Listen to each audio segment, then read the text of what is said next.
Assalamualaikum dan salam sejahtera. Anda bersama saya Zulfitri Yusof dalam You Wartawan. Anda juga adalah wartawan. Kurang daripada 2 minggu lagi kita bakal menyambut kemerdekaan negara ke-56, 56 tahun dengan tema Tanah Tumpah Darahku Malaysia Ku Berdaulat.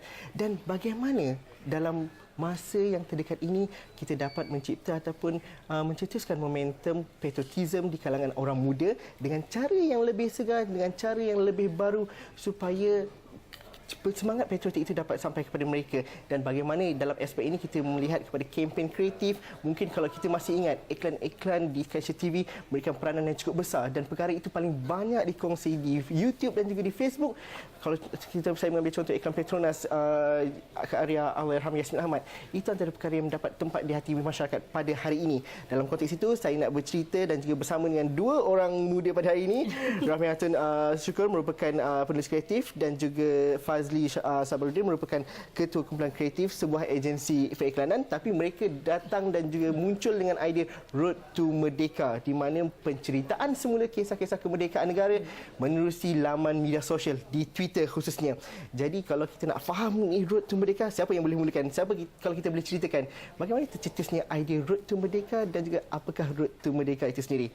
Mata atau Fazli boleh ceritakan? Road to Merdeka ni is basically perjalanan from the start of macam mana dia orang dapat idea untuk merdekakan negara, and all the sacrifices, all the journey, dia punya apa-apa yang terjadi lah up to the point of kemerdekaan.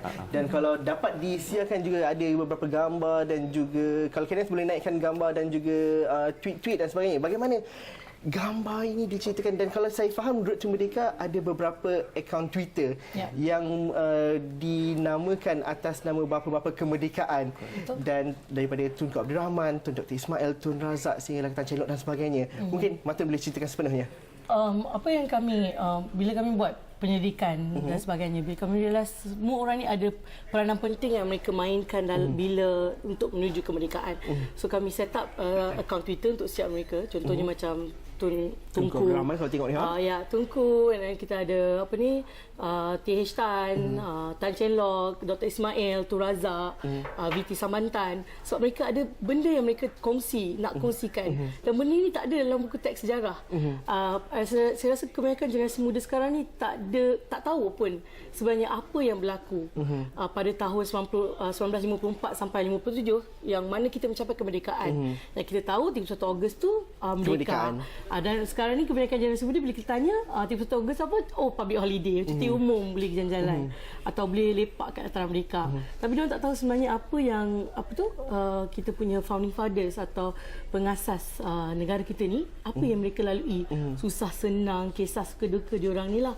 Bagaimana korang boleh tercetus idea ni kerana kita kena buat begini, dan bagaimana korang kumpulkan rakan-rakan sesama rakan untuk menguruskan beberapa akaun Twitter tu satu perkara, lepas tu nak dapatkan fakta dan dapatkan cara yang terbaik untuk bercerita dengan bahasa yang lebih mudah pada hari ini. Fazli, bagaimana itu? I think dia mulanya because kita orang cakap dengan some of the pemuda-pemuda, so dia orang a lot of the history dia orang tak berapa fasih sangat kan.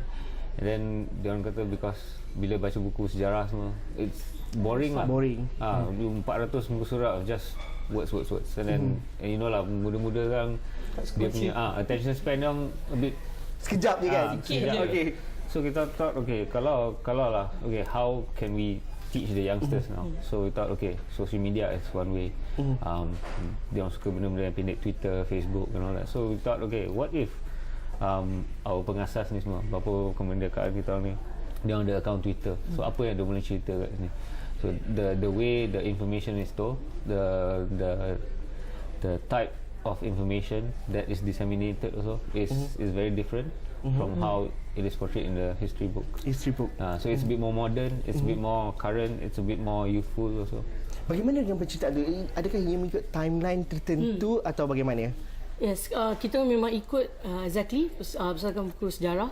Bukan satu je buku teks sejarah, kita ada banyak lagi buku yang kita gunakan sebab kami buat research dengan banyak autobiografi oleh Tunku, kita juga daripada arkib negara sebagainya. Memang kita ikut timeline daripada 1954 sampai 57. Setiap hari yang kita tu kiranya 3 tahun perjalanan kemerdekaan tu kami compact kan, letak dalam 3-4 minggu bulan Ogos ni lah. Bila dah bermulanya kempen ni? Kempen ni kami mulakan pada 5 Ogos hari tu. Kami start tweet dan juga Facebook, update status di Facebook. Okey, ramai juga kat luar tanya macam apakah akaun-akaun yang terlibat dan bagaimana kita nak participate sekali sebenarnya. Kalau siapa yang suka Facebook, macam saya rasa semua orang ada Facebook account kat Malaysia. I think Malaysia paling tinggi guna Facebook. Boleh follow Road to Merdeka di Facebook. Boleh like page kami. Boleh interact juga. Ada banyak gambar. Kami juga ada Instagram account Road to Merdeka, di mana kami akan upload gambar yang ramai orang kat luar sana tak pernah tengok pun. Tak ada dalam buku sejarah.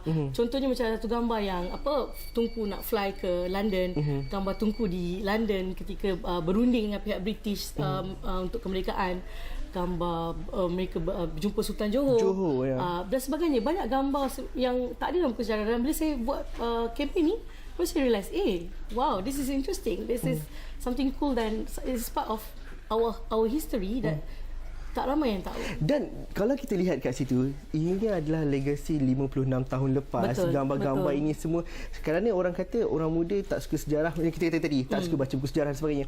Tapi saya rasa bukanlah kita tidak suka sejarah itu, tapi cara kita menyampaikan dan juga teknik penceritaan tu yang mungkin menjarakkan sikit orang muda dan juga sejarah. Dan bila adanya ini disampaikan dengan Instagram, dengan Twitter dan sebagainya, kita macam gambar lama ni banyak yang perkerasan ini tahu yang wujud di situ. Kita nak bincang selepas ini, sebab kita nak berhenti rehat seketika dahulu, bagaimana sebenarnya apa yang jadi dengan kempen kreatif kita untuk Hari Kemerdekaan yang ada pada hari ini yang mungkin kurang sesuai ataupun perlu diberikan nafas baru.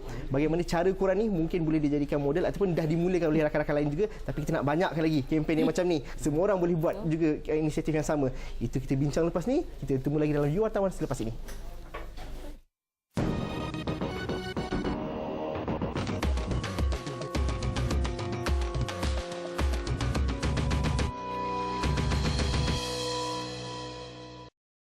Okey, bertemu lagi kita dalam You Wartawan, anda juga adalah wartawan. Minggu ni kita bercerita mengenai kempen kreatif Hari Kemerdekaan dan saya bersama dengan rakan-rakan daripada Road to Merdeka. Anda boleh follow mereka di Facebook di Road to Merdeka ataupun boleh mengikuti tweet bapa-bapa kemerdekaan kita menerusi beberapa akaun Twitter, dan anda boleh cari menerusi hashtag Road to Merdeka ataupun di Instagram Road to Merdeka sendiri.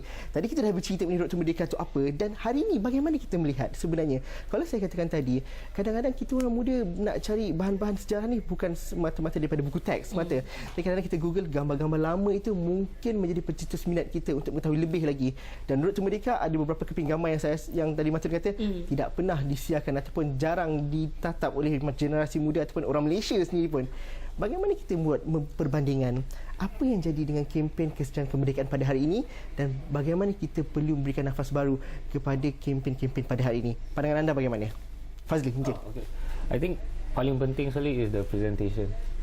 Kebanyakan kempen Merdeka kalau you tengok on TV kan, the presentation is a bit boring. It's a bit old school sikit lah. Cara dia cakap, so it's very, kalau I very muda kan, I like tak bestnya ni. So firstly I think is the presentation. The content is always the same. So we cannot change history, and this is the history that we know, but it's just the way you present. Bagaimana cara korang hari ini mungkin boleh menarik minat mereka? I think because the way kita present the content. Kalau you tengok kan cara kita tweet untuk Tunku, cara dia sangat relax, sangat laid back, and dia bukan menggunakan sebenarnya hari ni saya dia sangat today I'm going in, and then dia juga ada bits and pieces yang sangat will make you smile, because that's kind of character yang Tunku ada sebenarnya. He always like to make people smile.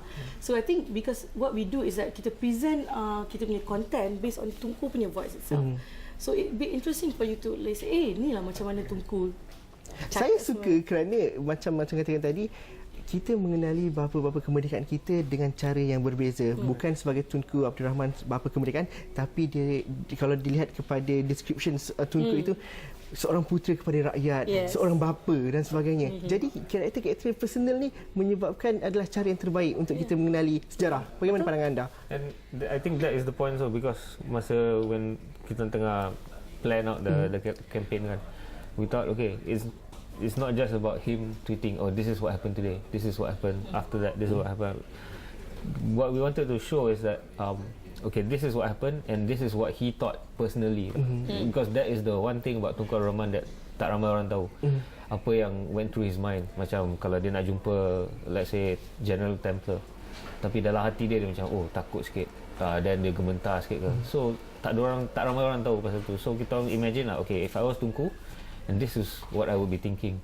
So then we tweeted those things. Dan itu cara yang susah ataupun cara yang mencabar, kerana mungkin ramai yang persoalkan bagaimana nak imbangkan kedua-duanya itu antara fakta dan juga bagaimana kita memberikan interpretasi kepada Tunku Abdul Rahman atau tokoh-tokoh sejarah itu. Jadi bagaimana korang melakukannya? Susah tu. Memang susah, tapi I think kita orang cuba. I mean, bila kita mula dengan kempen ni, there's no right or wrong way to start. What we want to do is just that we have this passion about history, but the passion we want people to share. So kita cubalah. We try but research. We do a lot of research, and I think from our research we see that actually Tunku is there's a man behind the bapa kemerdekaan yang kita tahu. So that's why kita nak bring out the personality of Tunku into our Twitter. Cabarannya kerana untuk dapatkan gambar-gambar lama, mendapatkan fakta-fakta sejarah dan juga memahami. Korang kena faham sejarah dulu baru korang boleh tweet. Kita kena faham keseluruhan konsep perjalanan kemerdekaan itu sebelum kita dapat menganalisa apakah perasaan Tunku dan sebagainya. Bagaimana proses tu korang lalui sebenarnya? 3 bulan kami buat research actually. Untuk research saja. Intense month 3 bulan. Sebab kempen ni kita dah ada dalam fikiran dah quite some time. Tapi 3 bulan tu kita sit down and korek sebanyak mana informasi yang ada kat luar sana, daripada buku teks pada buku autobiografi yang Tunku, juga surat-surat yang ada. So kita buat research dengan archive. Sangat susah sebab archive ada banyak gambar, archive ada banyak gambar, tapi gambar tu tak ramai orang tahu. So kita kena go through every single thing and see mana yang relevan dengan Merdeka, mana yang kita boleh guna sebagainya. Banyak pula video yang susah kami dapat filem sebab dia disimpan oleh pihak British dan kos untuk filem tu sangat mahal, sampai beratus ribu untuk membeli hak milik filem tu untuk ditayangkan kat Malaysia kan. So kita kata tak apa, as long as kita ada words tu, so yang kami boleh kongsikan. Dan itu yang payahnya kerana kalau nak ikutkan, kalau sekarang ni generasi sekarang mungkin nak mengetahui sejarah mungkin bukan tahu daripada buku teks, tapi kita nak tahu daripada footage lama di YouTube ataupun gambar-gambar lama di Instagram. Dan bagaimana sebenarnya kalau kita lihat secara keseluruhan dalam era ini, perkara-perkara ini perlu dikongsikan bersama. Social media is all about sharing approach kat situ. Jadi bagaimana untuk kita ke hadapan, untuk kita bercerita dengan generasi muda ataupun kita bercerita dengan corporate dan sebagainya, teknik yang begini perlu disedari dan apa kekurangan kita pada hari ini untuk mendapatkan archive yang lama ni? Correct. If I can be critical of one thing kan, masa kita nak buat research tu, yang paling susah sekali is to get information. Macam Tunku is a bit senang sebab dia ada memorial Tunku Abdul Rahman, arkib negara pun banyak, buku Tunku pun banyak. Tapi all the other founding fathers macam Tun H.S. Lee, tak ada langsung info on Tun H.S. Lee. Tan Cheng Lock pun susah nak cari. So it's making this information available freely to everyone. If you can do that, that's a great first step. Macam pandangannya? Macam to add on apa yang Faz cakap, macam Jasli, we found out from research that kebanyakan informasi atau maklumat tentang Tun Jasli telah diberi kepada pihak ISIS, Institute of South Asian Studies in Singapore. And untuk mendapatkan bantuan mereka juga mengambil masa yang agak lama. So kami tak boleh tunggu apa yang kami ada, dan juga interview dan bersembang dengan pihak keluarga Tun Jasli, akan dapat info untuk ni sedikit sebanyak membantulah. Tapi memang susah sangat informasi tu untuk dapat pada pihak orang macam kami ni yang ada perasaan yang ada keinginan nak buat. Sebab tu I think budak-budak rasa macam alah tak pedulilah, tak apalah, buat apa susah sangat, you know. Okey, tapi sebab itu juga perlunya golongan ataupun geng-geng macam korang ni yang ada inisiatif untuk mencari mendapatkan maklumat dan juga berkongsi. Dan bagaimana selepas ini kita nak bercerita bahawa kalau ramai lagi di luar sana yang memiliki keinginan seperti anda juga, ianya boleh dilakukan dan juga mudah sebenarnya. Dan ini boleh digerakkan dengan social media. Media sosial sebenarnya boleh memberikan kuasa dan juga memberikan kemudahan kepada korang. Bagaimana itu dapat dilakukan selepas ini, itu perbincangan dalam You Wartawan. Selepas ini kita berhenti lihat seketika dahulu.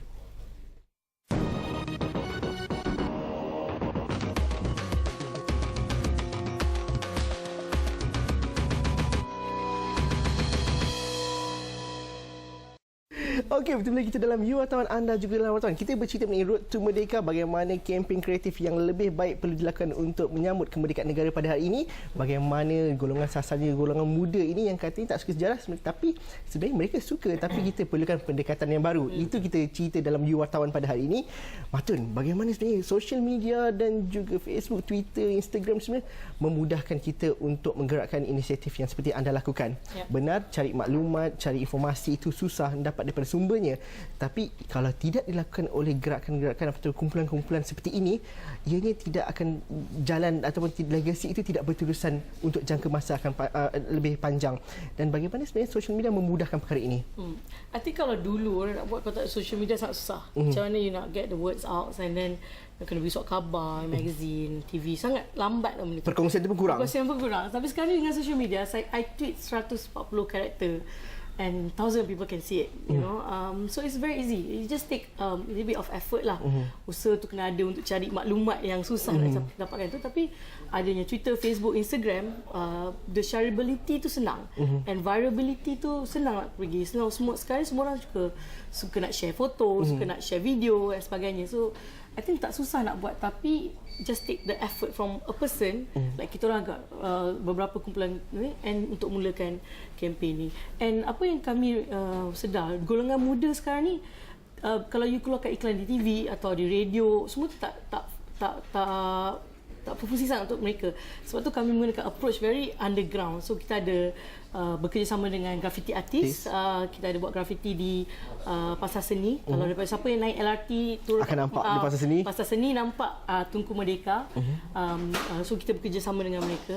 Dan juga apa kita buat ialah stencil art, street art around KL dan PJ, Selangor semua of Tunku Merdeka. Bekerjasama dengan group of this graffiti artist. Kerjasama dengan graffiti artist, dengan grup-grup lain juga yang menyokong ataupun mendukung minat yang sama.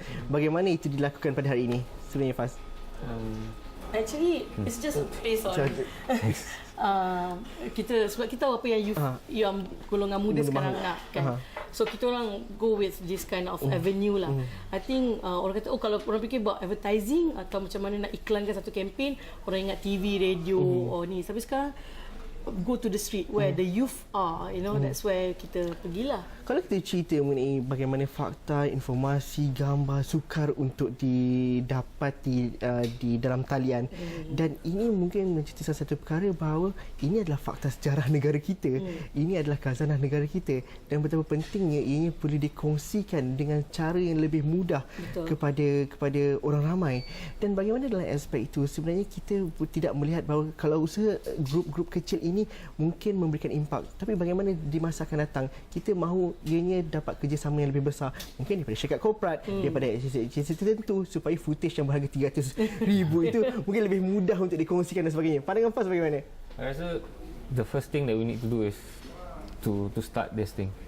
Hopefully bila dah ada something, and then the other people will see that okay, it actually works. So then they will start doing it, and someone else will start doing it, and someone else will start doing it. So the important thing is to start first. And once people see that it works, then hopefully the corporate bodies will also come in. Because you know, like corporate bodies, the one thing they want is to see whether it works or not first. And the only way to show them that it works is to do it. Because they are not going to invest a lot of money if tak ada hasil, tak ada. Correct.